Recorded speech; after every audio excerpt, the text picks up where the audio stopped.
Oh, I got an iPhone SE here, and it's just completely dead.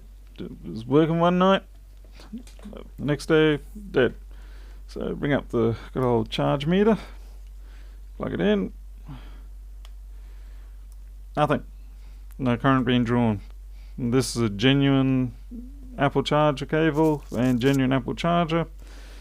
So the person said it has been dropped a few times over time. There's no impact marks or anything. So they said it's been in a case. And that makes me think, well, maybe we've got a short somewhere. One of the ceramic capacitors decided, that's it. I don't want to be dropped anymore. I've had enough. I'm taking this place down. So I guess we'll see. It could just be something disconnected, though unlikely.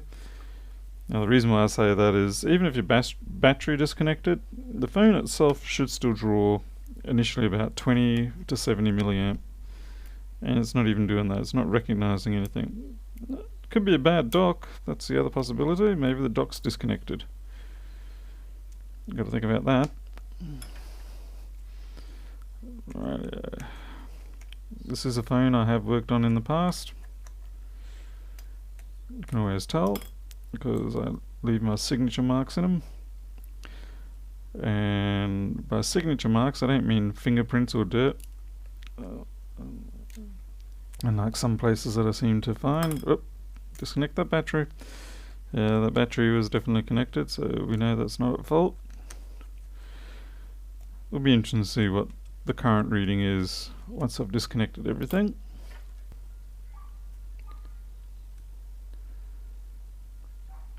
Yeah, we've still got 0. So that should be showing some sort of light, but that's not.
Alright, so we've done our Tristar replacement. Hopefully this will work. You may have seen I accidentally broke this cap here, which is a 2.2 microfarad. It's actually for Tigris. It's needed because it's part of the LDO circuit, and if that's not there, you'll get an unstable voltage regulation output, and that will cause all manner of drama. So the Tristar is not perfect. There's a bit of unevenness in the balls, but I wasn't willing to risk messing and trying to attain perfection, because I'd say the only thing I would get perfect out of all that is a perfectly broken system. I'm a little worried about Q4500 up here, because that's the direct connection from the dock port to that ball there. I don't know whether we had all the damage here because of something happening internally on the TriStar or whether it was coming through Q4500 from the charge port. This cap here, it's not sitting on absolutely perfect, but again, I'm not going to go for perfection. It's strong enough, it's sitting down strong enough that, I can't move it or anything like that. It will do the job. The only thing we can really do from here is give it a whirl.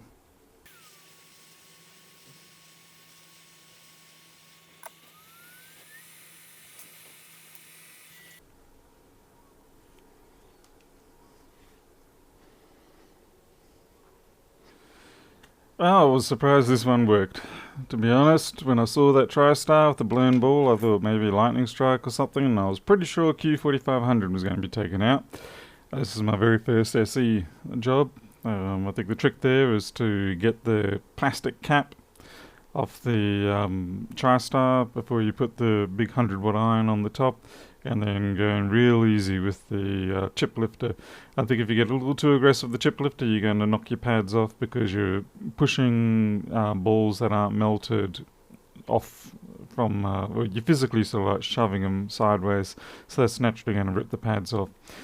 So it's all good. Another win. Alright, well, thanks everyone for watching. Click like and subscribe, and share around if you can. Thanks a lot.